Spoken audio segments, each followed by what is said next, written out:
প্রিয় অষ্টম শ্রেণীর শিক্ষার্থীবৃন্দ, আজকে হচ্ছে যে তোমাদের গণিত প্রথম অধ্যায় প্যাটার্ন যে অধ্যায়টি রয়েছে, এই অধ্যায়ের অনুশীলনীর মূল যে প্রশ্নগুলো রয়েছে সেগুলোর সমাধান শেষে আজকে হচ্ছে যে নমুনা প্রশ্নটি রয়েছে সেগুলোর হচ্ছে সমাধান করানোর চেষ্টা করব। তো প্রথমেই শুরুতেই দেখা হচ্ছে যে কি দেয়া আছে, বহু নির্বাচনী প্রশ্ন দেয়া আছে। তো 1 নং যে প্রশ্নটি রয়েছে এখানে কি বলা আছে, এখানে বলা আছে যে 9999 কোন বীজগণিতীয় রাশির শততম পদ। তো এখানে দেখো চারটি যে অপশন দেওয়া রয়েছে, চারটি অপশনের মধ্যে প্রথম অপশনটি রয়েছে কত, প্রথম অপশনটি রয়েছে হচ্ছে যে 99 ক যোগ 1। দ্বিতীয় যে অপশনটি রয়েছে সেখানে কত বলা আছে, সেখানে বলা আছে হচ্ছে যে 99 ক বিয়োগ 1। তারপরে ঘ নঙে যে অপশনটি রয়েছে তৃতীয় ক স্কোয়ার যোগ 1। তারপরে রয়েছে ঘ নঙে ক স্কোয়ার বিয়োগ 1। তো এখন কি করতে হবে, এখন হচ্ছে যে প্রশ্নটি সমাধানের মাধ্যমে বের করতে হবে। তো দেখো এর উত্তর খুঁজে পাওয়ার জন্য আমরা কি করতে পারি, আমরা শুরুতে লিখতে পারি হচ্ছে যে এই যে কত দেয়া আছে হচ্ছে যে 9999।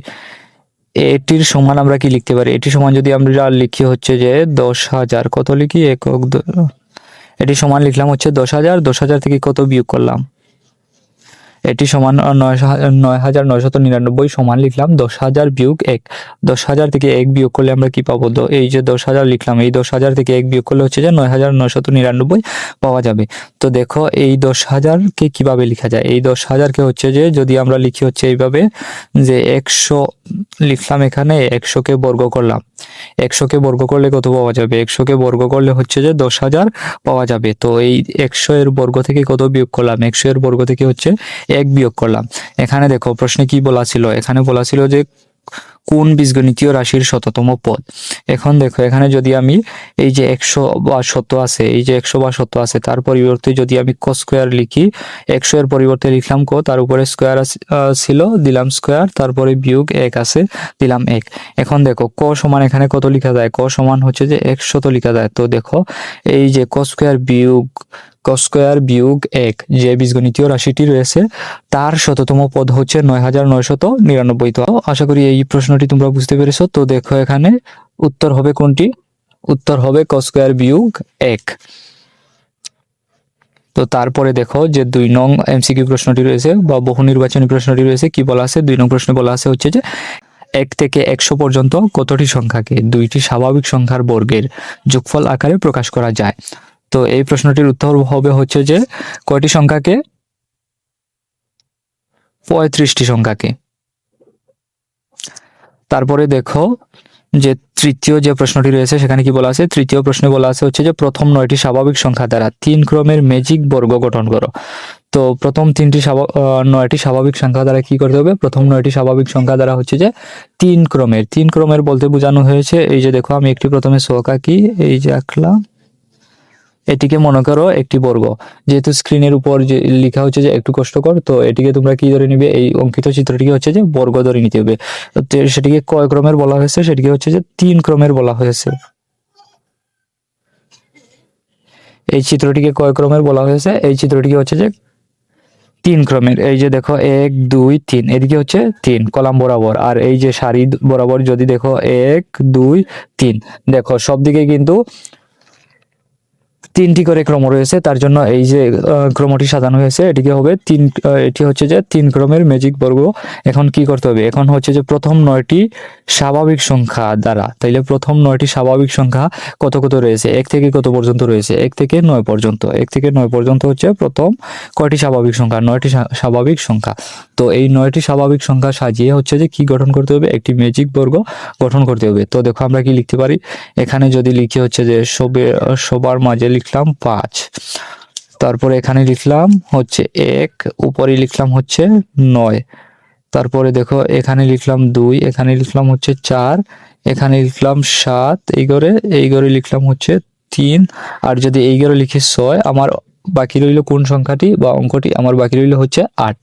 এখন দেখো যদি আমি এই দিকে যোগ করি, কোন দিকে যোগ করি, এই যে 2 9 4 সংখ্যাগুলো রয়েছে, এই সংখ্যাগুলো যদি আমি যোগ করি 2 যোগ 9 যোগ 4, যোগফল কত হবে, যোগফল হবে হচ্ছে যে 15। কত পাওয়া যাবে, 15। আবার যদি এই যে দেখো এদিকে যোগ করি, কলাম বরাবর যদি আমি যোগ করি, কত কত রয়েছে, 2 7, তারপরে হচ্ছে 6, এগুলো যোগ করলেও কত পাওয়া যাবে? 15।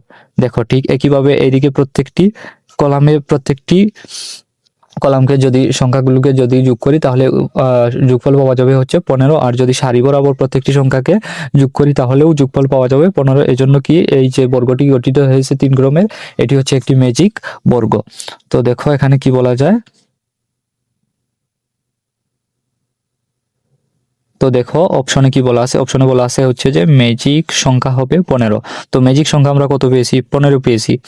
তারপরে কি বলা আছে, 2 নং যে অপশনটি রয়েছে সেখানে বলা হচ্ছে যে কেন্দ্রের ছোট বর্গক্ষেত্রের সংখ্যাটি হবে 5। তো এই যে আমরা এইভাবে লিখেছিলাম 3 ক্রমের, তো এখানে কত ছিল? এখানে ছিল হচ্ছে যে 5। তারপরে দেখো কি বলা আছে, 3 নং-এ যে অপশনটি দেওয়া আছে সেখানে বলা আছে হচ্ছে যে ক্ষুদ্র বর্গগুলোতে 1 থেকে 15 পর্যন্ত ক্রমিক স্বাভাবিক সংখ্যা বসানো থাকে। আসলে কি 1 থেকে 15 পর্যন্ত ছিল নাকি 1 থেকে 9 পর্যন্ত ছিল? কত পর্যন্ত ছিল? 1 থেকে 9 পর্যন্ত। তো এই যে 3 নং রয়েছে এটি কি? এটি হচ্ছে ভুল। তো আমার প্রশ্নটির উত্তর হবে কোন দুইটি? প্রশ্নটির উত্তর হবে হচ্ছে যে প্রথম 1 এবং 2। এটি কোথায় রয়েছে? এটি হচ্ছে যে ক নং-এ রয়েছে। তারপরে দেখো কি বলা আছে, তারপরে হচ্ছে যে একটি শখ দেওয়া আছে, এই যে একটি শখ রয়েছে, শখে কি বলা আছে, শখেও হচ্ছে যে একটি ম্যাজিক বর্গ দেওয়া আছে। শখে কি দেওয়া আছে? একটি ম্যাজিক বর্গ। এখানে হচ্ছে এই যে এইদিকে কিছু সংখ্যা দেওয়া আছে, এইদিকে এটি হচ্ছে 3 ক্রমের ম্যাজিক বর্গ। তো এখানে যে ক রয়েছে সেখানে কটি আমরা হচ্ছে যে প্রথমে বের করে নেব, ক এর মান কত হবে সেটি হচ্ছে বের করব। তো বের করার জন্য কি করতে হবে? প্রথমে হচ্ছে এই যে নিচের দিকে এই কলাম বরাবর যোগ করি। আমরা কি করব? এই কলামের সংখ্যাগুলোকে যোগ করি, সারির সংখ্যাগুলোকে যোগ করি, তখন দেখি কত পাওয়া যায়। তো দেখো এইদিকে রয়েছে সারি বরাবর কত রয়েছে, এদিকে সারি বরাবর কত রয়েছে আগে সেটি বের করি। 12 যোগ 19 যোগ কত রয়েছে?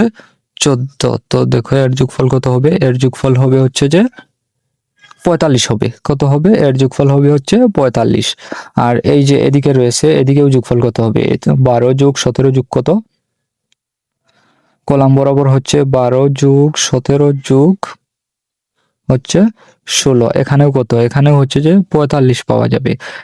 আমরা যদি এখন 14 যোগ 13 যোগ 18 করি, এই যে শেষের যে কলামটি রয়েছে এখানে কত পাওয়া যায়? দেখো 14 যোগ 13 যোগ 18 করলে কত পাওয়া যাবে? 18 করলে হচ্ছে 45 পাওয়া যাবে। তো দেখো প্রতি ক্ষেত্রেই সারি এবং কলাম যোগ করলে কত পাওয়া যায়? 45 পাওয়া যায়। এখন যদি সবার মাঝে এই যে এই দিক থেকে কলাম যোগ করতে হবে এবং এই দিক থেকে সারি যোগ করতে হবে, তখন কি করতে হবে?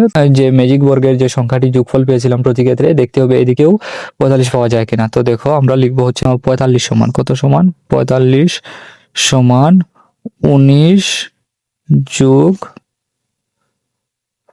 19 যোগ ক যোগ হচ্ছে 11। তো 19 আর 11 যোগ করলে কত পাওয়া যাবে? 19 45 সমান